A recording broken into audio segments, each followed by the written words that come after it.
Repetition, it's a very healthy and a very welcome repetition, because I think it's the third time that we've had such a successful result the previous year. And I'd like to congratulate everybody from Tourism Ireland for what they've done on behalf of the people and on behalf of the industry, which has been an example to many others. It's always this very upbeat presentation is always, of course, tempered with the kind of addendum, but we need more funds, and I understand that. To some extent, I suppose you feel that you're the victims of your own success, because the presentation you've made just now is a compelling story, a narrative of bringing an increasing number of visitors to the country, sometimes defying gravity. And I take your point that, well, the immediate outlook is probably, the short-term outlook is probably very good. There are bumps on the road ahead, including Brexit, and the rise in the price of fuel, aviation fuel, and other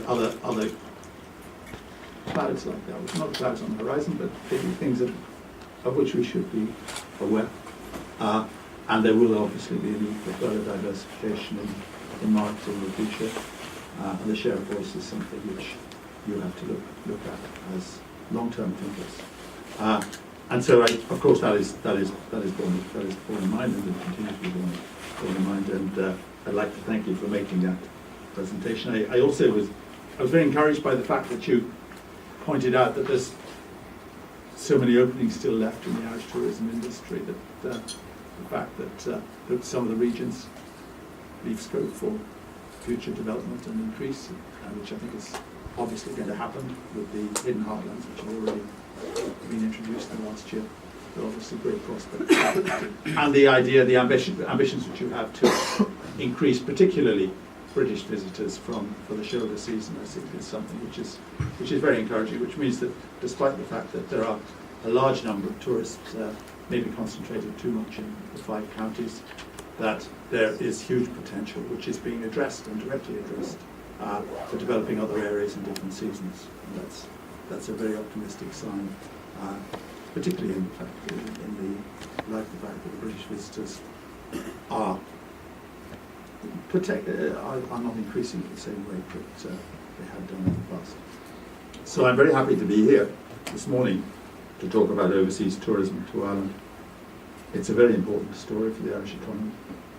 I'm glad to say a very positive one. As you know, tourism is our largest indigenous industry and totally contributes around 8.7 billion to the economy and supports approximately 240,000 jobs in communities across the country. It's valuable in providing employment and income in those areas of the country that have fewer opportunities for FDI and other economic activity. Overall, tourism certainly has represented an excellent investment for the state. Overseas tourism contributes by far the lion's share. In 2017, overseas tourism delivered almost 5 billion in foreign earnings, excluding carrier receipts, driven by just over 9 million visitors. And revenue, or value, grew faster than volume. As Niall has already pointed out, the latest CSO statistics indicate that strong growth has continued into 2018, with increases in arrivals from all market areas. This is very important as we head into the autumn. The uncertainties that we face in terms of Brexit, further sterling depreciation, global trade challenges, aviation fuel costs and other considerations. I'm conscious that Tourism Ireland has identified a number of areas in which we need to focus and work on. Ireland is to defend its position in overseas markets and safeguard this industry and its contribution to the Irish economy, and sustain tourism growth into the future.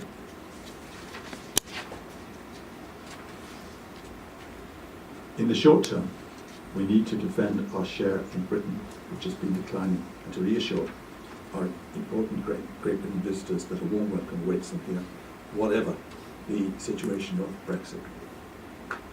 And even in the US and mainland Europe, we need to promote aggressively to offset any downturn from Britain and ensure that hungry competitors like Great Britain and Scotland don't favourably harness exchange rates to eat our lunch. Yeah, there's always, I think people forget the fact that whereas the entry of people from Britain to here, the visits here, will be discouraged by the currency exchange rate and their plunge in sterling, it also means that they are offering very, very much sharper competition to us because they're a much cheaper country to go to. And indeed, it would encourage people from here to go to Britain and not to take holidays abroad. So that's a kind of double-edged attack, which I think we're resisting very, very well. In the meantime, it would be important that we sustain growth from as wide a range of markets as possible if we are to weather future storms. Most importantly, we want specifically to attract more visitors to Ireland in the off-season and to encourage more tourists out in the areas which are less visited. For Ireland, research suggests that around 80% of tourist bed nights occur in just 5 counties. And as I just said, that means that we have huge numbers of opportunities. There are 21 counties left. No, sorry, we're talking Northern Ireland context. So there are 32 minus 5. There are 27 counties left to explore and exploit. And they've all got something special to offer. Tourism Ireland has been working hard to promote Ireland in 23 markets across the world. The results speak for themselves. They, together with colleagues in the tourism industry, do a very important job. That's not just me saying it, it's what the World Economic Forum says. And as Niall has said, Ireland is in incredible number 3 out of over 130 countries in the world for effectiveness of marketing and branding to attract tourists. One of the areas where they've been most effective is in diversifying markets and broadening Ireland's appeal. Mainland Europe is now the number 1 provider of tourism revenue, followed by North America. I look forward to further broadening of markets in the years ahead. I was very pleased that the government's Global Ireland 2025 strategy for doubling the scope and impact of Ireland's global footprint in the coming years is ambitious for tourism from overseas. The new strategy also commits to investing more in our overseas agencies, including Tourism Ireland, as well as to developing the tourism sector. It sets ambitious targets, including the tripling revenues from developing markets, including China, and the doubling of revenue from both the US and German markets by 2025. I also look forward to working with Niall and his team in the autumn, as does Minister Brendan Griffin, to support the promotional efforts overseas. Our aim is to drive further growth this year and well into 2019.